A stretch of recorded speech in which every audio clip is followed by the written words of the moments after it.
volume indicators. Volume indicators are extremely important and useful for my personal trading. There are only three of them, so once again it's nothing too complicated to go through. So well, like I said in the previous video, the volume is telling you the amount of contracts traded for every given period. As delta is difference between market buying and selling, the volume just kind of put all these things together, and it is the volume. So the relative volume compares the prior volume over a given period of time. This is done by using a simple moving average, deviation from something like Bollinger Bands, or any kind of mean. What is important to know is that high relative volume is signal of a breakout and end of the moves. The low relative volume is signal of thin spots in price that can get filled in the future. And you can see all high relative volume candles here are blue, so there is no difference between buying and selling in this case. But you can see market goes up on a high relative volume, marks out the end of the move. Market breaks out on the high relative volume, market moves lower. Once again, pull back into resistance on high relative volumes, one more like lower. You'll have a pickup on relative volume, which will kind of form the bottom. These low volume candles get quickly filled, market moves up, once again some higher relative volumes, low relative volume here gets filled, sold off. This is obvious increase in a high relative volume below the support, so once again you're kind of a failed swing pattern. Market then moves higher on high relative volume and sells off. Obviously not every bar is relevant, but I hope you can see the most important ones are obviously going to be after the kind of a strong moves, buying on high relative volume with no follow through after taking this level of resistance is a little bit suspicious. Once again, what it makes it tricky is that you have a V reversal to the level, but this is, I think, the same example that I showed you previously. Another example of high relative volumes, and I'm pretty sure you can see that, lot of buying, market immediately slows down, relative volumes overall at the bottoms and the tops, and in kind of a breakout moves are very often the signals. And you can see even the low volumes here, how market moves out and then immediately fills it back before making a move higher. The z-score is how the relative volume can get calculated. This is one of probably the better ways of doing things. I just figured out that I will include it in the video because people are asking me about this sometimes, and I sometimes mention it when it comes to trading altcoins, for example, where you are looking at z-score of different altcoins based on daily moves and volatility. So you have this standard distribution bell curve. This is your 0 point mean, and z-score measures how far from the mean is the distribution, basically. So sometimes you will see this. This is basically how a lot of things get calculated when it comes to volatility, volumes, and so on and so forth. Just once again, it's a simple thing. VWAP is the volume weighted average price that can be plotted as a daily, weekly, monthly, quarterly, anchored, and many other ways. And it's a moving average based on volume. The TWAP, which we mentioned at the beginning of all of this, the time weighted average price, is based on the time. This one is based on the volume. And it's basically a moving average. It acts as dynamic support and resistance, and there are some nuances to it you should know about. If for any given day or period, the VWAP is pointing up or down. It signals that underlying trend is in play, and the VWAP can be used as dynamic support and resistance. This is basically one of the best ways to use VWAP, where you have a clean kind of a trend direction, and you are using it on bounces from as support and resistance. When VWAP is flat, it's a mean reverting market, and you will see that VWAP gets just traded through many times. In here you can see how market just kind of traded through the VWAP, but once it started selling off, this started acted as a dynamic SR, on the pullbacks. When VWAP get tested plenty of times, it loses significance. This is same as if you have 100-day moving average on chart and market trades 10 times through it in couple of days, you are not really putting it much significance to it. At the bottom you can see the calculation of VWAP for those that are interested. This chart, this is a monthly VWAP. The purple one is weekly and the blue one is daily actually. I usually only use a daily one. I'm sometimes looking at weekly and monthly, but not that much. It's once again one of those things that can be useful, but sometimes you will just get out of a trade too soon because of it. So I have it plotted in my footprint chart actually, so I can see where the VWAP is for a day. The generally is better if it's not on the way. If you are getting long and you are above the VWAP, or you are getting short and you are below the VWAP. I know the most people are actually using this thing, which are the standard deviation bands from the VWAP, and they can be used as a kind of a dynamic value area.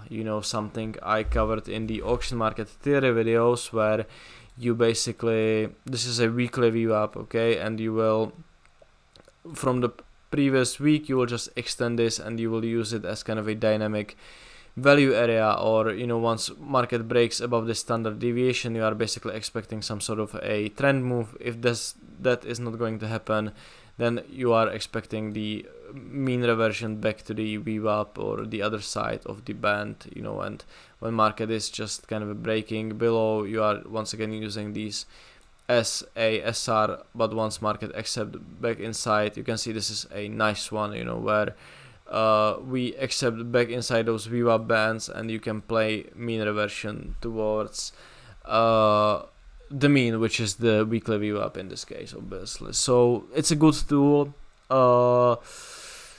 I don't know. I don't necessarily use it though. It's just something that you will have kind of a better ways, I think, to do things, or you just don't need to use it. But if you want, it will give you overall nice idea in what type of environment you are. If you will be using these VWAP bands. One thing you should really be kind of a more careful of is trying to play the mean reversion every time the VWAP is outside of any sort of standard deviation. This can be extremely tricky, basically. You'll be fading this, it will go a little bit against you, then it will leave the standard deviations again, you'll be just fading. Eventually you will get it right, but hope you won't get liquidated here. So just these mean reversion tools and constantly fading everything is not the best way of doing things.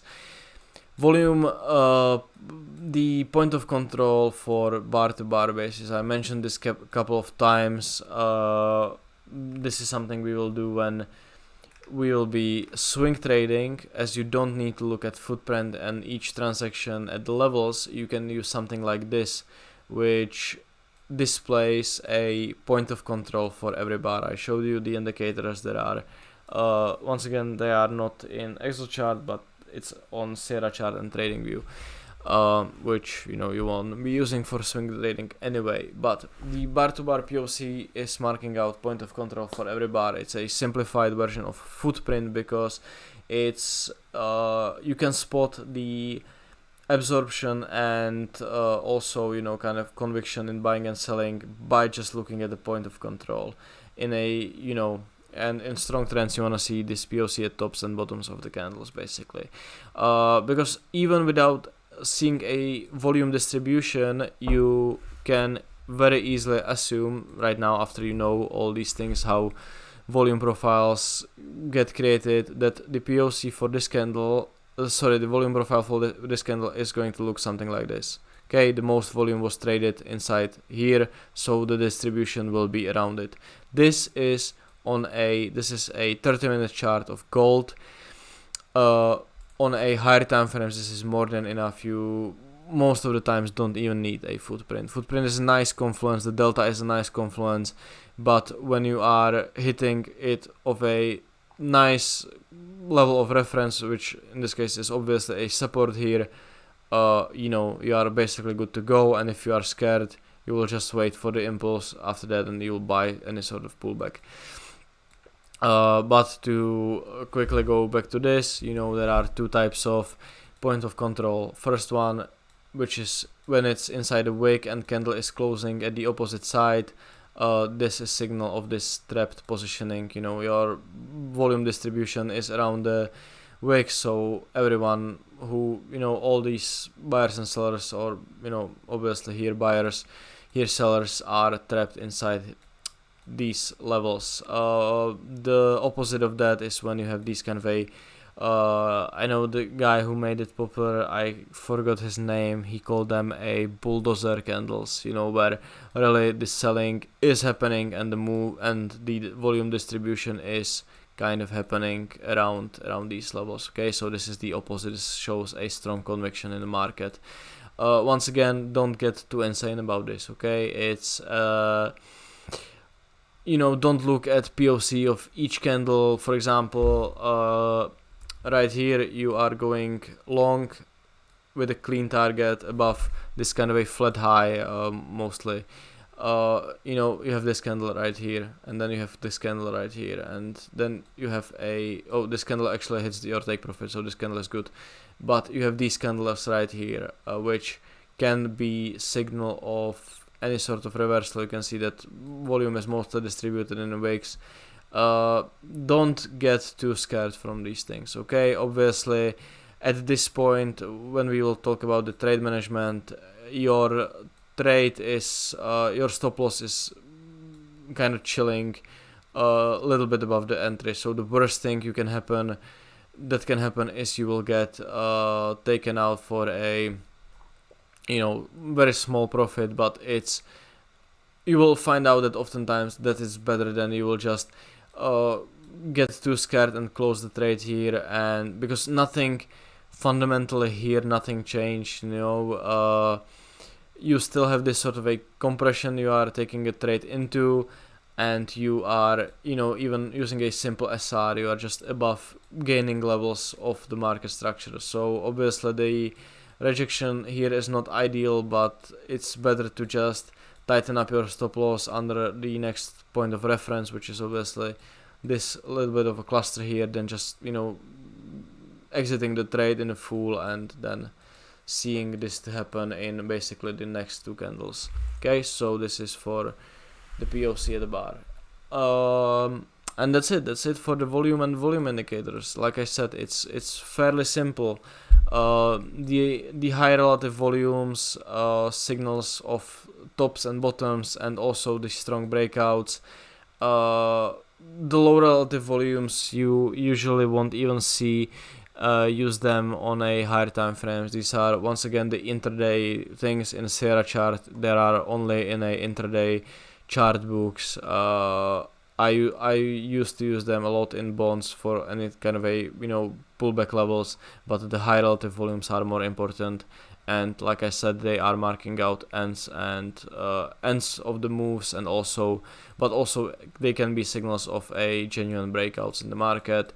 The volume weighted average price, it's a good indicator in established trends. You know, when you want to use it as a dynamic SR, but market is heading in sort of your direction, because on a flat days like this, market will just trade through it often, and you might get self shaken out from a trade which you should be holding instead. The VWAP bands, I am not using them, but they are a good tool for understanding the kind of a rotation of a developing values, because VWAP is basically a very similar thing to a point of control. It's the level where the most volume was traded for this average price. So you'll find out that POC and VWAP is usually not far from each other. And the bar to bar POC is a simplified version of a footprint used in a swing trading scenarios. Okay, we have finished the section about the volumes, and now we are going to take a look how to connect all things together.